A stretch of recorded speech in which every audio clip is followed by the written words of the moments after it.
তো বন্ধুসকল আহিবলগীয়া কেইটামান ট্ৰেইলাৰ টিজাৰৰ কথা পাতিম যি নেকি বহুত বেছি বাৱাল আহিছে একদম আপোনালোকে দেখিছে আজিটো ৰিলিজ হ'বলৈ গৈছে টক্সিক যি নেকি এডভান্স বুকিং একদম বক্স অফিচ হিলাই আছে তো কেইটামান এনেকুৱা ট্ৰেইলাৰ টিজাৰ বলিউডৰ ফালৰ পৰা আহিছে যি নেকি আপোনাক শ্বক কৰি ৰাখিব প্ৰথমে কথা পাতিম হেৱানৰ ট্ৰেইলাৰ এটা আহি গ'ল ফাইনেল ট্ৰেইলাৰ যি নেকি ছেপ্টেম্বৰত ৰিলিজ হ'বলৈ গৈ আছে আৰু টিজাৰ যেতিয়া আহিছিলে তেতিয়াও তাৰ বিষয়ে কথা পাতিছিলো কিন্তু সঁচা কথা ক'বলৈ গ'লে ট্ৰেইলাৰটোৱে কিন্তু অকণমান হিট কৰিছে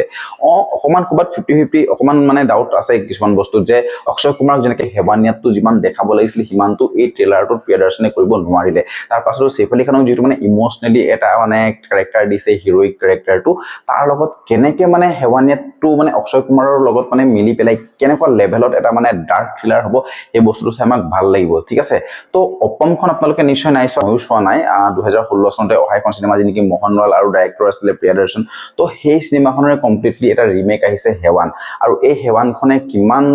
হেৱানিয়াত কৰিব বক্স অফিচত আমি পাছতে গম পাম কিন্তু সঁচা কথা ক'বলৈ গ'লে আপোনালোকে ট্ৰেইলাৰটো চালে না জনাবচোন যে কেনেকুৱা লাগিল আপোনালোকৰ ট্ৰেইলাৰটো মোক সঁচা কথা যদি মই ক'বলৈ যাওঁ পাৰ্চনেলি মোৰ ফিল হ'ল মোৰ বহুত বেছি এটা যিমান এক্সাইটেড আছিলোঁ ট্ৰেইলাৰটো লৈ পেলাই সেই বস্তুটো ফুলফিল কৰিব কিন্তু এই হেৱানিয়া ট্ৰেইলাৰটোৱে নোৱাৰিলে মই অক্ষয় কুমাৰ এটা বেলেগ এটা লুক মানে ভাবি আছিলোঁ যে যিহেতু ভিলেন এংগেল প্লে কৰিছে তাত মানে তোমাৰ ফেচ হ'ব লাগিছিলে এইটো এটা ভয়ানক বা যাৰ কেৰেক্টাৰটো বহুত বেছি ভয়ানক হ'ব লাগিছিলে কিন্তু তাক বহুত বেছি কাম ডাউন ৰাখিছে মানে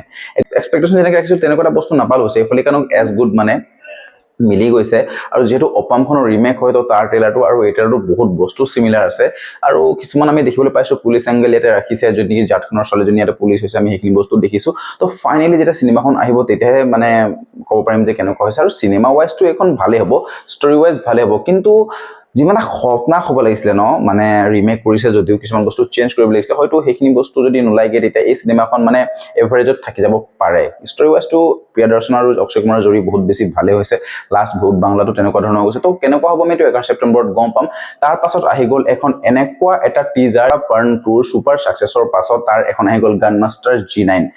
জেনিতা ডিসোজা ইমৰান হাছমি আৰু plus Himesh Reshammiya music album Himesh Reshammiya আৰু ইমৰান হাছমিৰ আপোনালোকে ভাবক কেনেকুৱা ধৰণৰ এটা তাগলা ৰেছপন্স আছে বলিউডত যি নেকি তাৰ গান শুনি আপোনালোকে একদম পাগলা হৈ যাব ঠিক আছে কিন্তু যি গান মাষ্টাৰ G9 আহিছে তাৰ যিটো টিজাৰ আহিছে সেই টিজাৰটো বহুত বেছি মজা লাগিছে কাৰণ কেলে তাত যিটো মানে ইমৰানৰ লুকছ দিছে তাৰ যিটো অৰা দিছে আৰু তাতো সেই ইস্কৰ যিটো ডায়লগ ও মাই গড মানে ইমৰান হাছমি য'তে থাকক তাৰ মানে সেই লাভ চাক্কাৰ থাকি পেলাই কিবা না কিবা এটা কৰিবই আৰু আৱাৰাপানটোৱে এনেকুৱা হাইপ ক্ৰিয়েট কৰি ৰাখিছে যে তাৰ পাছতো এই সিনেমাখন বহুত বেছি ভাল হ'ব ঠিক আছে আপোনালোকে যদি নাই চোৱা সেইটো বস্তু চাব তাৰ পৰা আহি গ'ল একদম এটা PVC প্ৰশান্ত বৰ্মা চিনেমেটিক ইউনিভাৰ্সৰ এনেকুৱা এটা পাৰ্ট যি নেকি মহাকালী শুক্ৰাচাৰ্য ৱাৰ তো তাত আমাৰ অক্ষয় খানৰ এনেকুৱা এটা লুকছ দিছে যি নেকি মানে OG অক্ষয় খানে বহুত বেছি মানে হাইপ ক্ৰিয়েট কৰিলে ধুৰন্ধৰ পাছৰ তাৰ পাছত ইয়াৰ যিটো লুকছ দিছে ও মাই গড শুক্ৰাচাৰ্য যিটো খং ৰক্ত বিজয় যে কয় পুৰা মানৱ জাতিকা সৰ্বনাশ কৰাটো বহুত বেছি হিট কৰিছে আৰু লাষ্টৰ যিটো মানে কালিমাৰ যিটো মানে বাচ্চাটো এনেকৈ লৈ তাৰ পাছত যিটো মানে পিছফালৰ পৰা যিটো ভিজুৱেলি দিন বস্তুটো দেখুৱাই সেই বস্তু কিন্তু বহুত বেছি বঢ়িয়া হৈছে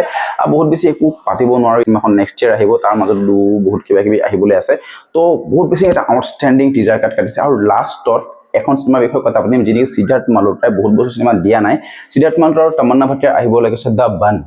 তো সেই সিনেমাখন কেনেকুৱা হ'ব আপোনালোকে ভাবকচোন আপোনালোকে তাৰ টিজাৰ কাট এটা দিছে যে নেকি পুনৰ্জন্মৰ কিছুমান বস্তু ৰীতি নীতিৰে দেখাব বিচাৰিছে আৰু এখন ফৰেষ্ট আছে তাৰ মাজত এটা মন্দিৰ তাৰ লগত সিদ্ধাৰ্থ মালহোত্ৰা কেনেকৈ কানেকশ্যনছবোৰ হ'ব আৰু তাৰ মাজত সি কেনেকৈ মানে পাষ্টত গৈ পেলাই সেইখিনি কাম কৰিব মানে তাৰ ষ্টৰিটো কেনেকৈ কানেক্টেড হ'ব গোটেইখিনি বস্তু চাবলৈ হ'লে আপোনালোকে সিনেমাখন চাব লাগিব যেনেকৈ টিজাৰ কাটটো আহিছে আৰু ট্ৰেইলাৰটো আহিবলৈ এতিয়াও বাকী আছে আৰু সিনেমাখনো আহিবলৈ বহুত বেছি বাকী আছে তো সিদ্ধাৰ্থ মালহোত্ৰাৰ এজ এ মই ভাল পাওঁ তাক গুড এক্টৰ হয় আৰু মানে ভাল লাগে তাৰ সিনেমাবোৰ কিন্তু সেই বস্তুটো হিট কৰিব নোৱাৰিলে যিটো মানে তাৰ প্ৰতি মানে এক্সপেক্টেশ্যনছ আছিলে আৰু তমন্না ভাটিয়াই বহুত মানে